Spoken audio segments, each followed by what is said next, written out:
जो बातें हमने अभी रखी वही हमने मीटिंग के अंदर कही, जो बातें हम पहले दिन से कह रहे हैं कि अगर आप नीट के परीक्षा पर आप चर्चा कर सकते हो तो आप अयोध्या राम मंदिर ट्रस्ट में, जहां पर आज भी पता चला है कि करोड़ों के पैसे, दान के पैसे आज वीएचपी के दफ्तर में गए हैं, ये तो बहुत बड़ी बात है, बहुत आश्चर्य बात है, बहुत दुर्भाग्यजनक बात है, बहुत पीड़ा करने वाली बात है कि ये हो रहा है। आपने जो एयरपोर्ट बनाए, आपने जो प्रचार किया, वो इसलिए ताकि लोग वहां पर आए, दान दे और वो दान का पैसा किसी संगठन के दफ्तर में जाए। क्या प्रधानमंत्री मोदी जी को उचित नहीं लगता? क्या गृह मंत्री को उचित नहीं लगता कि आज नाबालिग बच्चियों पर जिस प्रकार से ऑनलाइन स्पेस में, डिजिटल स्पेस में, ट्विटर के माध्यम से लड़कियों के एड्रेस और फोन नंबर पब्लिक हो रहे हैं?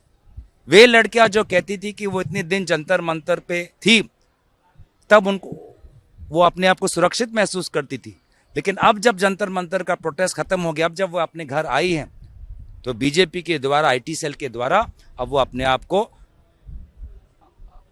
असुरक्षित महसूस करती है, डर में जी रही है, शंका है घर से बाहर निकलने का। क्या केस सिर्फ बच्चियों पर होगा? क्या वे बच्चे जो आज गाली दे रहे हैं बच्चियों पर, आईटी सेल के बच्चों पर, वे जो गाली दे रहे हैं, क्या उनके गाली पर कोई एफआईआर नहीं होगा, कोई एक्शन नहीं होगा?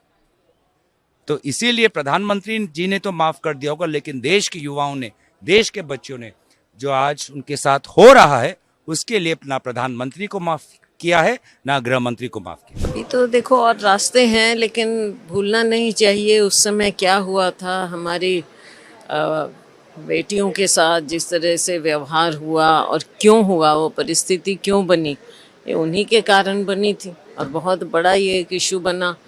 आज जब हमारी बेटियां इतने मेडल जीतती हैं, और सबसे ज़्यादा मेडल तो बेटियां जीतती हैं, और उनको अगर उनके साथ ऐसे अत्याचार हों तो फिर मुश्किल हो जाती है ना। तो ये विश्वास पैदा नहीं होता है ऐसी चीज़ों से, लेकिन आगे लीगल बातें हैं। देखिए, स्पष्ट बात है, सीधी सीधी बात है कि जिस तरह से युवाओं के ऊपर हमला हुआ पुलिस के द्वारा, हमला कहेंगे इसको, क्योंकि अपने देश के युवा जो अपने अधिकार की लड़ाई लड़ रहे थे, उनके साथ इस तरह का व्यवहार नहीं होना चाहिए था।